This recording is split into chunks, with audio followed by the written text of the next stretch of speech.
TSO Daily. I am your host, Mr. Craven. All right, guys, I got a new build.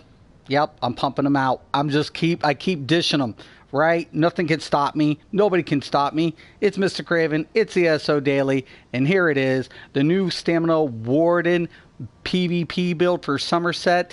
This is sheer terror.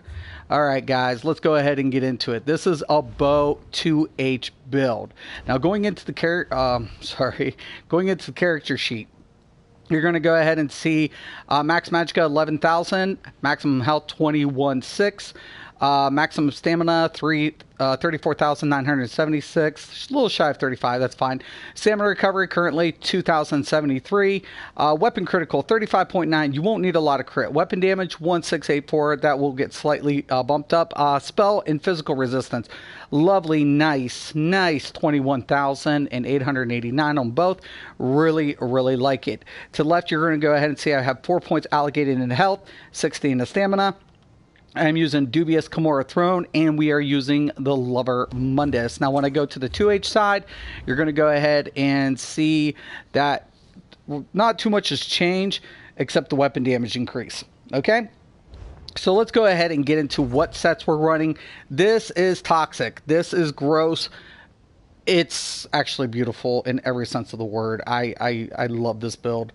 I'm a mad genius. I promise. It's gross. All right, so we're going to be using Slodes. Slodes is really popular, right? It is counterable, but it's pretty gross. So we're going to be using Slodes. We're going to use Chewed On, and we are going to be using, Sheer Venom. So let's go down piece by piece and tell you what I'm doing. Now, this is a 6-1 config. 6 medium, 1 heavy. So we're going to use Slodes, right? Max magicka, stamina, spell, and weapon damage. Damaging an enemy has a 10% chance to put a leeching shadow on them, dealing 988 oblivion damage every second for 6 seconds. This effect can occur every 6 seconds. This is cleansable. You can heal through this. Problem of it is you cannot mitigate it. So if you don't heal through it and you don't cleanse it, guess what? You die. It's not enough to kill you, but it's enough to add the pressure. I really like that because this build is set around pressuring our enemy to death. Literally, just whittling them down to nothing until they don't even want to stand in front of you. It puts the fear of death in them. And they should be scared. They should be very scared of this. So, the bow. Sharpened with an increase enchantment. Ideal. We're going to use that maul. I love the two-handed maces in PvP. Why? Get that 20% towards their ignoring their penetration. So I always love it. Going with Nirnhone, and since we're dealing Oblivion damage with the Slodes, we're going to go ahead with the Oblivion damage to the weapon as well. Okay, we're going to use Chewed On. Chewed On's very much a necessity for this build. Why? Because it's going to give us a way of surviving, right? We need resistance, right? We can't be squishy. We're using medium armor, so we got to pick up that resistance somewhere. We're not using heavy armor. We're using medium. By doing so, we have to pick up some resistance. Chewed On does that for us. Gives us spell resistance, physical resistance, gives us health, and then on top of that, it's going to give us major ward and major resolve. Very important. Now, this is medium, infuse, max stamina, ideal. We're using the Slodes Curse, infuse, stamina, ideal. Chewed On's arms, medium, stamina, divine. I want 1 piece of divine, very important because I'm using that Lover Mundus. I'm using Slode's belt, well fitted, stamina, ideal. Slode's bracers, impen, stamina, ideal. Guards of Sheer Venom. Sheer Venom, you get an ICP. This pairs up really nice, right? So we're going to keep both these sets static. Very important because we are going to deal damage on both sides. Plus, we have Poison Injector, which acts as an execute, and we're using Reverse Slice. That acts like an execute. You pick this up in ICP. It gives stamina, weapon damage.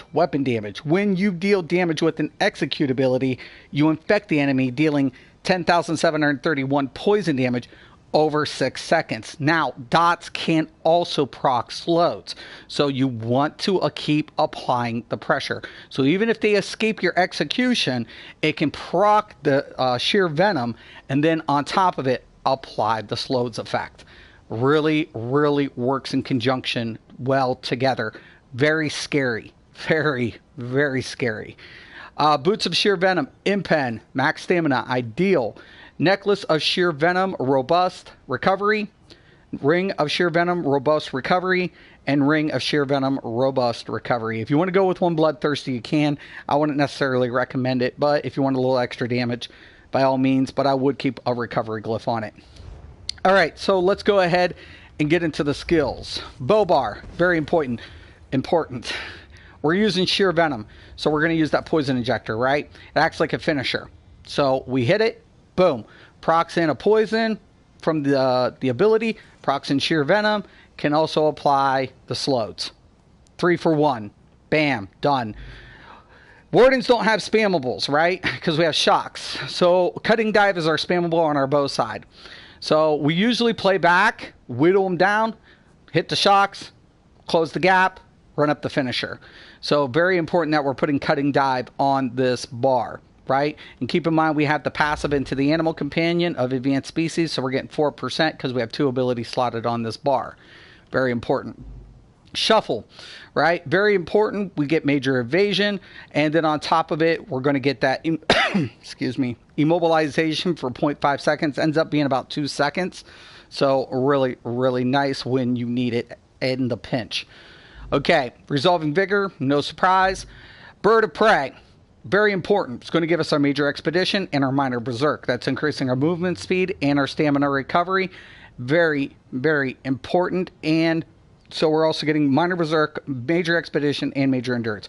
Recovery, speed boost, and extra damage. So when I go ahead and hit this, and I go into the character sheet, now I'm at 23 recovery. Very important. Very, very important to have that. Really like it. Okay, I have Rapid Fire. This will be getting morphed to Ballista. You want the Ballista, just a nice range effect. You can throw it down and then just start, going back. You want some damaging effects. You have enough heals with this ability. If you wanted to go with the healing ulti for the Warden, you can do that. I just felt like it needed a little extra damage. Okay, so just an option. 2H, Stampede, we're going to slow him down, right? Gap Closer. Prior to doing that, we're going to hit Subterraneous Assaults, right? Get buffed up, hit this, gap close, and then run up the finisher. Reverse Slice, really important. AoE effect, now Sheer Venom will only apply to one target, but when you go ahead and hit anybody with an AoE, it can proc slows. Remember, slows based on damage, not dot. So, very important.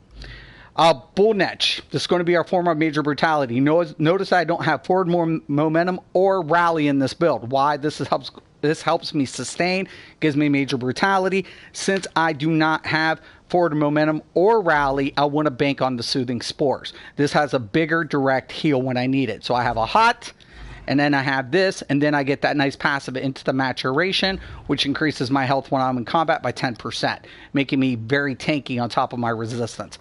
Really, really love it.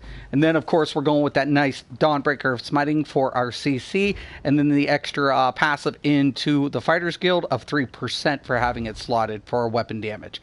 Really, really nice. So all of a sudden, when I get this up, and I get this up, and I look at my 2H, now I'm up at 25. You add the proc, now I'm sitting at around 3K weapon damage. Hits hard, has a lot of recovery, sustain, survivability, and it will literally whittle people down. Like I said, if they don't have a heal, they don't have a cleanse, they will die to this build. I promise you that. I promise.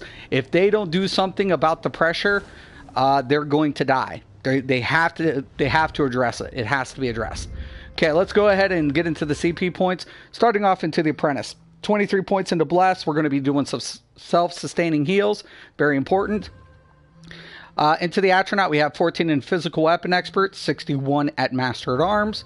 We have 40 into Thaumaturge. We're dealing dots, but we have to have Piercing. Now, keep in mind, Subterranean Assaults does apply Major Fracture, but even though we're running Sharpen and the Lover, we still need some penetration for our range because Shocks has to be up close. So we need penetration. So Piercing is going to be 4,257, Mighty 1208. Coming into the Steed, we have Ironclad at 40, Spell Shield at 20, medium armor focus at 20, resistance 39. Coming into the lady, we have hardy and elemental defender split between 909, thick skin at 20 for 904, and then quick recovery at 909 in the Lord. Coming into the tower, Warlord 10.22, Sprinter 18.39, Siphoner. We want to go ahead and siphon their recovery. So basically, when we hit them with the light attack, it's going to reduce the recovery by 909. Very important. Tenacity, just 4 points. I had a few points left over. I put in tenacity. Health recovery, I bumped up health recovery to 10.15. Just want to take a little bit extra into the health recovery when I can break away. Mooncalf, 75 points to make 14%. And tumbling is 1510, and that is how the champion points are allocated. I'm telling you guys, this dude has survivability. He has a lot of damage, and he puts the fear into the opposition. I love this build. I know a lot of people are going to hate it. It's just because they're dying to it. All right, guys. I'm Mr. Craven. This is CSO Daily. This is the Sheer Venom, Sheer Terror build. And once again and always, have a nice day.